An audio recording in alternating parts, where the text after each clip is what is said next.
Yeah, it's windy out, and that is a weird looking Lexus. It's the F Sport, donated by the badge, but it's really the RX 350 all-wheel drive. And I used to say F stood for fanboy, but my friend actually said F actually stands for floor mats, because look at these floor mats. That's impressive. This, of course, is the new Lexus RX. And let me get inside and tell you about it. It's windy. Look at those floor mats. Okay, so I've always said that the RX is the Nancy Pelosi of cars, but you get in this one and you're like, wait a second, something's different. Look at this interior. And yeah, this is the F Sport, you can tell because of the F logos everywhere. But it has updates. The stupid controller thing's gone. We've replaced it with a touch screen. The handles are gone. It's been replaced by push buttons to open the doors. This actually is a prototype vehicle. And I'm not sure what's different, but there is no window sticker, so I don't know what the options are. This actually, funny enough, looks like something out of a column shifter where it tells you what gear you're in. These are actually infrared lights and cameras that, I guess, pay attention to the driver. These air vents and stuff kind of makes this car look like they're going for the younger audience. Now, I just had the Lexus NX, and it actually felt bigger than this car, and mostly because of these seats. These bolsters and this seat setup, it's for smaller people than me. I'm going to keep it like that. I'm not going to identify who those people are, but basically, Nancy Pelosi would fit in that seat. I don't. And that's where we get to the basics of this car. They've done some cool stuff here that makes it a little bit more hip. I do like the fabric grill speaker, the fabric speaker grill on the Mark Levinson stereo. The stereo is amazing, but most in particular is this whole setup here for the HVAC and the nav. It's all integrated into a screen basically, and there's a volume knob, and we have buttons only for the defrost, which is interesting. We have our camera, we have our hold, auto stop start, hill descent, off-road mode, which, you know, it's not really full off-road, but at least this doesn't have a CVT. And let's turn that down there. Okay, so while we do have Android Auto, you'll see here it says in there pre-production hardware, not for resale. So this is definitely a prototype, and I can't really comment on the tech in here. But what I will tell you is the coolest part is this heads-up display, because as I go over this pad, I can see what's in my heads-up display. And so I don't see any more controls in this section, but I do have controls in the HUD. So let me get my seatbelt on, and oh, we also have ambient lighting all over the place too. It took a couple days to get used to this car. I do have 360 backup camera, and I also have memory here, so as I back up you can see where you've been, which is great when you're running things over in off-road mode. But I don't know necessarily how that helps here in a city vehicle to tell me where I've been, but it is interesting nonetheless. And we do have different camera views, we have different setups, and obviously you got this center line here to line up a trailer and stuff like that. But you know, I'm not really here to talk about that. I'm really here to talk about what this is like, and is it any better than, you know, the alternatives, like the other vehicles you'd see here at this park, the MDX, the Odyssey. So essentially, this car has a pretty good heads-up display. As I hover over these, I can see the different aspects of it. The drive mode is actually here. If I press that, and then I can see normal or sport, and then weirdly I can adjust my HUD. Problem is at night. So at night, these vents, I can't find them at night. And what else is there going on with this car? We do have our mirrored backup camera here in the mirror. or reverse camera, whatever you want to call it. It's, you know, it's gadgetry. It's good. What is it? Dads, what's its thingamabobs? I don't know. It's just a camera. And that's the problem I have with those things. It's on all cars that have it, not just this car. So for me, it's like just another thing where, you know, your focus has to change. You can't just see the mirror. You have to refocus your eyes. It's just so windy out. I can't really do an outdoor shot, but what I do want to explain here is in the wind, I'm going to close the sunroof. There you go. This car makes no noise on the freeway. There's no wind noise coming from anywhere, and that's because of the aerodynamics of this car. They've really improved it. It's super silent, even at 90 miles an hour. However, the problem is crosswind. Crosswind really destroys the straight line stability of this car and makes it almost undrivable, and that's kind of hard to explain without showing you, and I can't really do that because you can't really see feeling on video. So just take my word for it. This car is super quiet on the freeway, but very weird on the freeway when there's crosswind. And beyond the fact that it's a 350 and it's got all the tech in here, what really disappoints me most is the 4-cylinder engine. That's right. Even though it's a 350, it's a 4-pot. And the problem with the 4-pot I have is it's just not enough power for this car. But maybe that's what Lexus needs. The buyers here aren't driving their cars fast or quickly enough to get out of your way. And that is a weird thing because I'm always stuck behind an RX. And maybe it's because they're so slow. But there is a 500. I don't know what that one's going to be like until I drive it. But here we are in the 350. And it's just quiet. It's smooth. Although the ride quality is terrible. I don't know why they have this combination of we're going to go for the younger audience, but then we're going to also appease the older people. So this is for, like, weirdly, like, really successful Gen Zers or retirees who have had nothing but RXs their entire life. That's kind of what this feels like, and I'm not sure how else to explain this car. But what really drives me crazy, and what really is new for the RX, from what I can tell, is as you're driving along, floored, it doesn't really go. But when you're behind a vehicle, and if you're not on the accelerator, it will actually slow the car down as you approach the car in front. And it also pre-charges the braking system. So when you actually hit the brake then becomes super sensitive and extra grippy.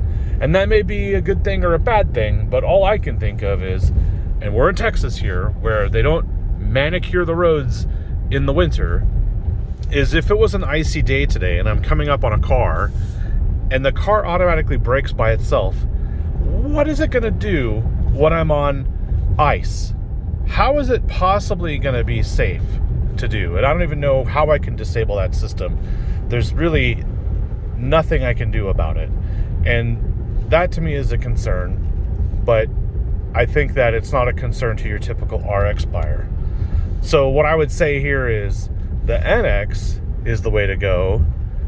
And if you're young, and although the one I drove recently was like $61,000, I cannot imagine what this RX costs. But it just feels like they're trying really hard to make it feel young, but the problem is the ride. And even if I go into sport mode, which is you press this and then you go right, you can see sport there on the heads up.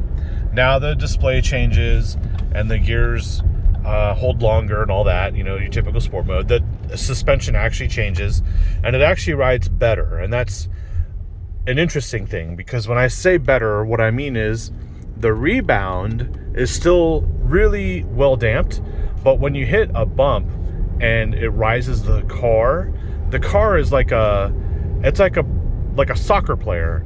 You know, it hits any little bump and it just flails. It goes, oh, ow, I got hit, oh, ow, and it starts rolling around on the field. That's what this thing feels like on every little bump when you are in normal mode. And there's only two modes here, normal and sport. So sport obviously isn't very sporty because we're in an RX. The 350 has a 4-cylinder, which just moans and groans and isn't very sporty. Actually, we're gonna go straight here. So essentially, I'm trying to look for a place to stop, but there's no way to stop. Yeah, it's an RX. It's a car meant for leasing. The stereo is phenomenal. That's the only thing in here that actually saves it. We have auto heated and cooled seats. We have all the features you'd expect. Here we go. Let's see if there's a street here I can pull over on. Maybe you can hear more wind or something. Okay, right here. Right here. Boom. So we have storage. I put a bottle in there so you can see how deep it is. It's very deep. I'm surprised there's no optional cooler in there. USB-C ports. This lighted ring around the cup holders is pretty nice. Obviously, there's a deeper cup holder there for you Starbucks fans. And not much storage in here. You can hold like a cigar lighter and a cutter. And then we have this panel here, which reveals more USB ports and the wireless charger. So I find myself keeping this panel open at all times. The ambient lighting, as you can see, I had to kind of wait till the sun started going down. You could see ambient lighting all over the place. And that's where I think they're trying to make this thing hip and cool. But it's just not really doing it for me. The biggest problem is I had a friend close that door and I made a left turn and the door didn't open. The door opened a little bit and caught itself. So I do not like these electronic door pulls. Let's see if I can replicate it here. Okay, so you have to push the door, but if you only close it halfway like this, you can't. Okay, so now I can't pull it shut and I press the button. There we go. So there's like 2 or 3 catches on here. And if I'm pushing the door open, I have to push this button twice. Sometimes. Yeah, there we go. If I hold it down, nothing happens. So it's really panic inducing. That's the best way I can put it. The door locks are really weird too, because right now, if we drive and come to a stop, let me do that right now. I'll just show you, because none of it makes sense. These doors are super freaky. All right, so it's in drive. Okay, we're gonna go, I don't know, to a certain speed. You don't hear door locks in here anymore because they're electric. Okay, we're gonna pull up to this spot right here, and let's just say I'm meeting a friend at the airport and I'm picking somebody up. I'm stopped. I'm in drive. The engine turns off because we're stopped, and I'm gonna hit the trunk button. Right? Watch what happens. So we're at the airport. I'm like, hey, baggage claim, I'll pick you up. I hit the button. Nothing happens. Oh, and then it says unlock doors to open back door. So the doors, while they're locked, I can't open the trunk to let somebody in, which then of course, obviously I had to unlock the doors, but that's a little weird. I've always been able to open a trunk without having to open my doors. And I don't know why that's a part of the logic here in this car. But that's just kind of like where I'm at with this car. They're trying to go younger, and these air vents are already, it's impossible to see at this light, because right now in reality, it looks like this. So as it gets darker out, you won't be able to see any air vents. And they put in all this effort to put in ambient lighting, but there's no light here for these air vents. And a lot of cars have even just the wheel to turn the air flow on or off. A lot of these cars have the ability to illuminate. I mean, they should have done a line here, at least so you know where the air vents are. And yeah, there's just a lot of nitpicky stuff. But look, back when Lexus came to the US in the early 90s, their motto was the relentless pursuit of perfection. And I get in this car and I immediately go, where is it? I don't really see it. There's hard plastic here. Okay. I don't even know how much this car costs. I don't know if that's going to be the way it is in the real production model, but I just keep looking around in here and I go, where is the relentless pursuit of perfection? And I keep trying to find it, and I don't really see it. Wow, you could see how the infrared lights were affecting the camera there. Wow. Anyway, the NX is a a car that's not for I don't wear the yoga pants in my house, so it's not a car for me. And the RX is seemingly for the older generation and the younger generation at the same time. It seems like it's trying to do that. And I would say, if you're an RX fan, this is probably going to be polarizing to you because of the 4-cylinder engine. And the V6 is not in the F Sport anymore here at this trim level. So I feel like it's a little weird. And then on top of that, the rest of it's okay. This is out of the LC 500, the way it shifts, kind of maybe a little bit Prius-like. I do like the configuration here, although I wish the camera button was down at this level, because then all the buttons could be one spot that are drive related. This is just like an afterthought over here, but this is all nitpicky stuff.